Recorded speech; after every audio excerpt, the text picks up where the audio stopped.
Hello guys and gals, and welcome to another episode of Skills and Abilities.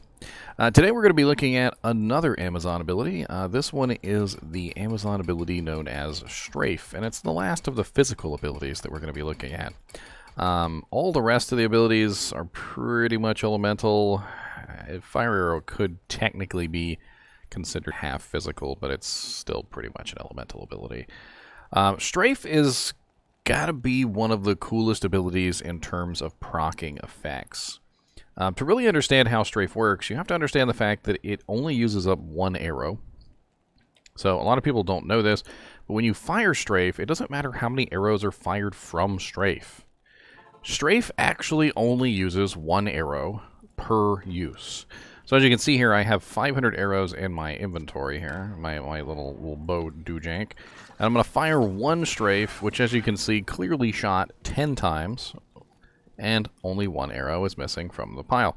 Which effectively means that when you are using Strafe, you have 10 times 500 arrows, which is pretty insane. You're basically looking at 5,000 shots with Strafe before your stack of arrows is completely finished. And if you have a really fast Strafe build, it will actually go a lot quicker than you think, because each use of Strafe is 10 arrows, and you can use Strafe multiple times within a minute and burn up a lot of arrows. But you're still only utilizing one arrow per Strafe shot, as opposed to 10 arrows per Strafe shot, so it doesn't burn through your arrows that quickly. It does also function with the Pierce ability, which is something that you would definitely want with Strafe, because it's going to allow the ability to pierce through multiple targets and hit multiple times. In fact, let's just go ahead and max out these three right now just for demonstration purposes, and we're going to go somewhere like Frigid Highlands. And when you fire the ability, you will notice that it hits multiple times through the targets and allows you to get multiple shots off into those packs. So theoretically, if you were to hit a very nice group of monsters, like say for instance you were in the cows, you could potentially fire 10 arrows that could all pierce 5 times for a total of 50 hits with one piercing attack, with one Strafe. Now, Strafe fires arrows depending on how many targets are nearby, though. So, for instance, if you only have one target nearby, it's not really going to fire as many arrows as if you have 10 targets nearby. And also, it spreads the arrows out. So, as you can see in this scenario here, where we have multiple targets coming from multiple directions, we're firing our arrows all over the place. So each shot of Strafe has to go to each target, and so the boson looks absolutely silly, spinning around on an axis, firing at every nearby target that you can hit. This does mean that when you're in a situation where you're surrounded, it definitely does less damage than if you're in a situation where the monsters are in a nice straight line for you. So as you can see, even here, when I'm firing at Shank, it's shooting at monsters that are off the screen, shooting at the catapult, shooting at everything nearby, which is certainly not helpful. But if you're in a situation where the monsters are all nice and neatly in a line, it does more and more damage. So you can get a pretty high DPS output in places like, say, Arcane Sanctuary, where all the monsters tend to be on a nice straight pathway, so you have less spread involved, and so you're firing your shots directly in a nice little line. And of course, knockback works with Strafe, crushing blow works with Strafe, open wounds works with Strafe. In fact, Strafe is quite possibly the best ability in terms of proccing effects or utilizing specific mechanics like Deadly Strike, crushing blow, open wounds, and anything that has to do with like proccing an effect. Like for instance, there is a specific bow in the game called Witch Wild String, which has a 2% chance to apply amplify damage on targets. Witch Wild String is a great little bow, but 2% is not really a lot. It's a kind of a low percent chance. But you have to think about the fact that when you're firing Strafe, you have a 2% chance on every single arrow. So, and if you're firing in a straight line like this, and you're hitting multiple targets multiple times, that 2% chance actually doesn't seem so bad, because you inevitably end up getting it on one of the 50 shots per arrow that you're firing, which makes Strafe one of the most glorious abilities in terms of proccing effects. In fact, I have a specific Amazon that I built a long time ago to show this off. She is called the Procazon, and be prepared, because seizure warning, the Procazon very well is probably going to cause tons of flashing on the screen and everything else in the world. Now, what I did with the Procazon was I basically just made an Amazon with all the proccing items in the game, and she actually did work pretty well. Then I went a step further, and I actually made the Procazon have just like a whole bunch of really low-level proccing effects. The kind of silliness that only can be had with Hero Editor. But I just wanted to show, kind of like showcase, just how amazing it is when you have a Procazon with Strafe, is that literally you just proc effects just like non-stop. And so the Strafe ability is by far, I think, the best ability in the game for proccing effects. And you can build entire Amazons around this mechanic. You can put on, you know, bows that have proccing effects like Brand, Faith, which has the very nice ability to proc little skeletons which can run around. The Ice Bow has the Frost Nova on striking. The Brand Bow, which I'm not sure if she has in her inventory here, but the Brand Bow has Bone Spears on striking, which could be combined with other effects. You can utilize armors that have like Twisters on proccing, or Carrion Winds, which have Twisters on proccing. There's also Hellmouth War Gauntlets, which can proc, you know, like meteors and all sorts of other interesting things. And before you're done, like if you build a Zon specifically with these mechanics, you will notice that just like in general, like you're just spamming the abilities to the utmost degree. And like I said, I do have a video up of a legitimate version of this. The legitimate version has since gone to the wayside for my fireworks Zon. This is essentially my fireworks Zon, and I have several videos of her doing her fireworks with Strafe, which is one of the best uses of Strafe as far as I'm concerned. Now, Strafe has also had some interesting increases or fixes in the past couple patches.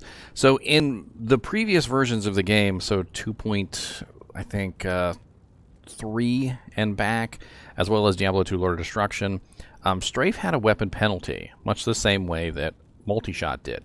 So Multi-Shot has a 75% damage weapon penalty, and it basically nerfs the damage that Multi-Shot does immensely. In fact, if you look at the difference between maxed out Multi-Shot and maxed out Strafe side by side, you'll see that Strafe is about 3,000 damage and Multi-Shot is about 2,000. And if we go over to our physicals on here, you'll see that the disparity between the two only grows. So if I swap over to Strafe and Multi-Shot, you'll see that the difference between the two is pretty massive.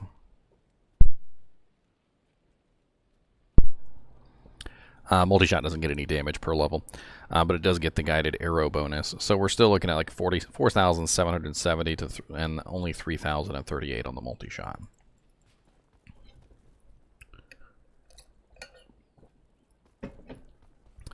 And this is rather interesting because what this means is that Strafe no longer has that huge, ridiculous penalty.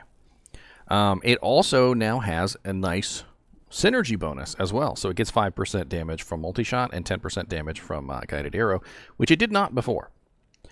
This is something that has only recently been added. I think it was 2.5 or 2.4 or 2.4.3 or something like that. I get my patches mixed up a little bit. But when this was changed, it was a pretty huge buff for Strafe, just in general. And not only does Strafe obviously have that amazing ability to proc multiple abilities, like Crushing Blow, Open Wounds, and target effects, but now it also does a lot better damage, just in general. There's also an added little thing about Strafe that a lot of people don't know, and that is that Strafe actually applies an additional shot if you have a decoy out. So it actually applies 10 shots if you have no decoy. And if you have a decoy spawned, it will apply an additional shot, which is pretty cool. So it gives you a Strafezon a reason to be constantly spawning her decoys all over the place, because it's definitely going to make her life a little bit easier to have an extra shot from her bow. But while the decoy is up, she will always shoot one additional shot, because the decoy for some reason counts as a monster, even though she does not shoot at the monster, which means that she will still fire an additional shot for the decoy, even though she's not shooting at the decoy. I don't know why the decoy counts as a monster, but it does. I'm also kind of curious, because of this mechanic, if traps apply as a decoy. So traps on assassins also technically count as monsters, and could be worth a test in the future just to see if perhaps traps cause an additional shot, or maybe multiple additional shots, because you can have, what, up to 5 traps at the same time, to come out at any given moment, which is pretty cool. As you can see, I don't really have a lot of proccing effects, but I do have the Hellfire Torch with the 5% chance, and as you can see, the Hellfire Torch is proccing pretty much all the time with 5%.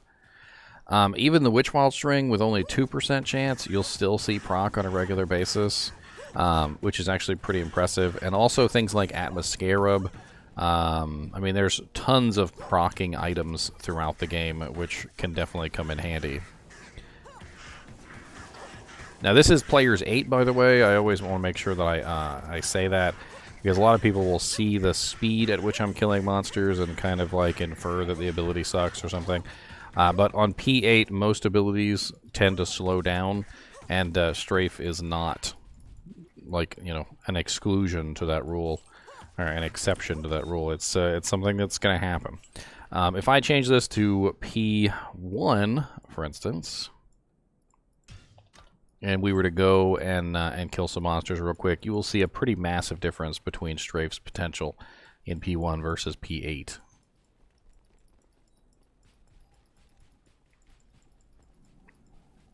Let's go to River Flame real quick, and I'll demonstrate there.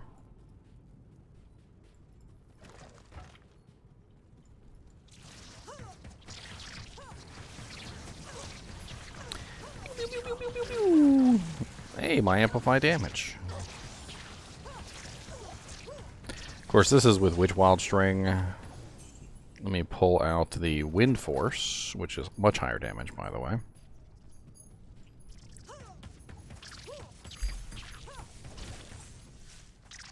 As you can see, pretty impressive in P1. It doesn't really have much issues.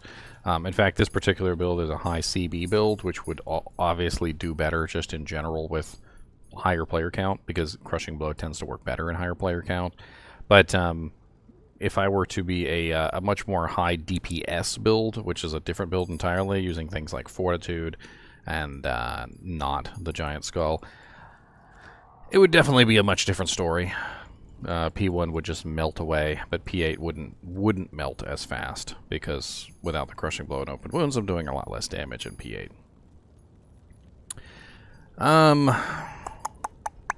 I think that's pretty much it for Strafe. Strafe used to have some interesting penalties to poison length, as well as cold length and things like that, but that was due to the penalty on the weapon damage. It doesn't have the penalty on the weapon damage anymore, and so none of those things matter. That's all in the past. If you are playing D2 LOD or an old version of Diablo 2 Resurrected and you haven't, you know, like, updated and you don't want to or something, and so you still have the Strafe with the weapon penalties, the data for that is on Amazon Basin if you want to look it up. But this is primarily for Diablo 2 Resurrected, so I'm going to ignore the weapon damage penalty. I think that's pretty much it for this particular skill, and as always, I do appreciate you guys and gals watching, and keep watching.